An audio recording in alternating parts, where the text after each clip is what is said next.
What's up, nerds? I know. So Apple just had DubDub, or WWDC as they like to call it, and essentially what that is the Worldwide Developer Conference. So there's been a lot of talks recently about what iOS 18 is going to be. A lot of people were predicting AI features and like generative text stuff going on, but with on-device security, which was actually spot on. So Apple did try to lead everyone on, and like the first, I would say, hour and a half, they didn't mention anything about AI. They completely skipped over stuff with AI. And when I say AI, I mean Apple Intelligence, which is what they're calling it. They completely skipped over it, and then towards the last 20-ish minutes, 30-ish minutes, they started talking about how this AI will integrate into their new OS. Some of the rumors are even saying that this is the biggest update since iOS 4 or 5, and I seem to agree. I mean, this has a lot of new things going on overall. I mean, iOS 18 without the Apple Intelligence stuff is not necessarily the biggest update, but it does add a lot of customization features. Apart from that, they have Apple Intelligence, and I'm kind of going to go over the top 5 different features that they kind of mentioned within Apple Intelligence. So this isn't really going to be every single feature because there's going to be a lot of small, easier to use features, but this is kind of the overview of what is going on. So I actually have iOS 18 installed on my phone, and I haven't gotten a chance to try it out yet because they haven't released the actual Apple Intelligence part of it. It's really only the customization part that's here, but this should be coming within the next few months. And if you're waiting for the public release, that's going to be available in the fall time. So the first biggest update is Siri. Siri doesn't really know what's going on with a lot of different things. I mean, everyone knows you ask it to do something and it's like, sorry, I didn't get that, or sorry, I don't understand. But that seems to not happen anymore with what's coming now. So I'm going to kind of cheat and split this Siri portion into 2 different parts because there's really 2 different parts to what they added to Siri.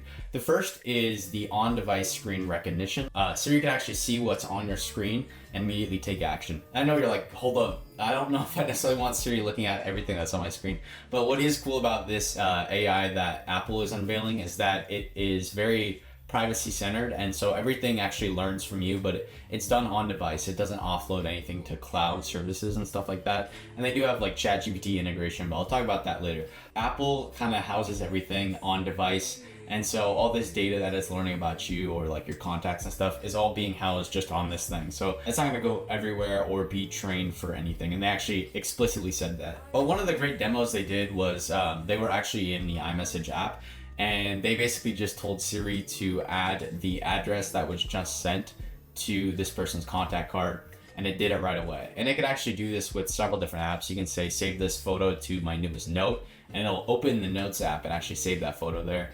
And it can do a lot of different things like that. You can even say things like, summarize this message from my boss, or summarize this email that I just got. So it does a lot of AI summary things, but one thing that it doesn't do is AI writing. So it doesn't actually write things for you. It can only summarize things and proofread and rewrite things that you have already written. And it knows how you write and how you type, so it kind of tries to stay like that, but you can make things more concise or more professional depending on what you want. The second thing that Siri can kind of do is be more of a personal assistant, so it knows what's going on in your daily life, and it can kind of scrub things. And we've seen iOS do this before, but it can scrub things from text messages and like your calendar events. So one of the really cool demos they had was that this person's mom emailed them a flight number, and so she just asked Siri, when is my mom's flight coming? And it was able to go through the emails, figure out when the flight was, take that flight number, check it, cross-check it with like the flight database, and then tell her when the flight's coming. And it could also remember things, so you can ask it like, what's the weather tomorrow in Hemet, right? And then it could say, oh, the weather is whatever in Hemet. And then you could say, can you make an event for a hike for that? And it'll actually make an event for a hike in Hemet. And speaking of events, this is sort of unrelated, but they have maps. You can now create personal hikes and stuff like that, so you can make your own hiking path. It's like things that somebody texted you a long time ago and you don't remember what it was, but you remember like what it was, but not the exact name. You could say like, remind me of that book recommendation that John texted me the other day.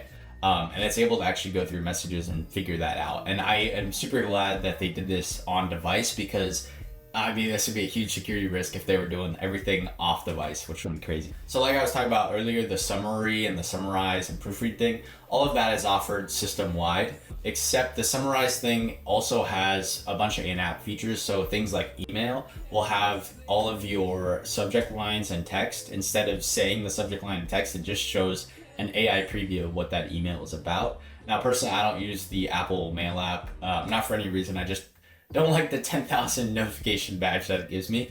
But what's cool is they kind of solved that. So I've been using Edison email, but Edison email has been really good about picking out what emails are important and which ones are spam. And it sounds like Apple is also doing something similar now, but I'm going to wait to try that because I don't know how well it's going to work. If you click on those emails, it's also going to give you a longer version of the summary at the top of the email, and then you can read through the entire email if you want to. For the third thing on my list is image generation. So it's kind of bad. Like, personally, I don't think it looks super great. It just looks like any other image generation.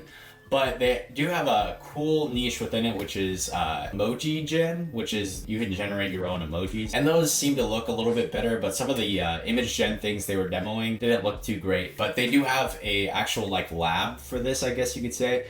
And it's called the Image Playground. It's going to be an app, and you can kind of combine like text and images to give the app kind of what you want to see the image to generate like. But the thing is, they don't look super great. So, I mean, you use them at your own risk, but they like did a demo where it's like they're texting somebody and it's their birthday, and they AI image generated a photo of them based on their contact card at the birthday, and it was kind of creepy and weird. So I don't know if anyone's really going to be using that kind of stuff, but I probably will use the emoji generation thing because that's cool. You can use that system wide and save them to your own thing. So this is going to be really sick, but I do see it as a way, because they just added RCS support with this update.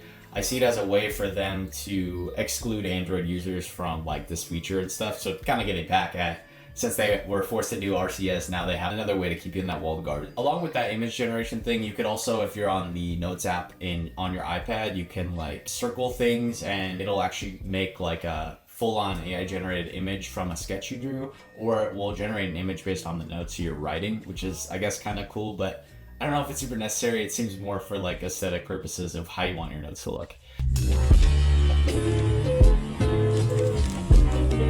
And then lastly, the Photos app kind of got overhauled. It's a whole new app interface. And if you're curious about what the new iOS 18 interface and customization options are, be sure to like or subscribe because I got a video coming out literally today or tomorrow about the iOS 18 customization things. But what's cool in the Photos app is now they're adding a magic eraser, essentially a feature that they've had in Photoshop for like 20 plus years. But this is cool. You could just select something and it'll automatically erase it out of your photo. And it looked pretty good from the demos they're doing, but I gotta wait to see, like, when we get our hands on it, how well it's gonna work, because I've used Google's before, and Google's is okay, but you could totally tell that there was probably something there if you're looking for it. This is kind of an honorable mention, but I said I'd cover ChatGPT, and this is cool. So since they don't have generative text within Apple Intelligence, what they did instead was allowed you to use GPT-4o, the model, or you could use the premium features as well within the OS. So they have some way that you can operate within the OS to grab all of that stuff. And I think that is pretty sick, but the thing is, like, I'm worried about privacy and like security and stuff because, I mean, OpenAI hasn't been known to be the most secure company since they've basically scraped data from all over the web, essentially illegally, and I'm kind of curious to see how this plays out within the overall OS, but nonetheless, it is a very cool feature, and I'm excited for what's coming. Yeah, that's pretty much it for this video. I got tons more videos coming out about iOS 18. If you're curious about that, be sure to subscribe. But if not, and you're just curious about like the general sphere of tech, that's mostly what I talk about. I have a video coming also about PC that I made, but specifically for me, who I'm mostly a Mac user. So I got things like that coming. But yeah, I'll see you in the next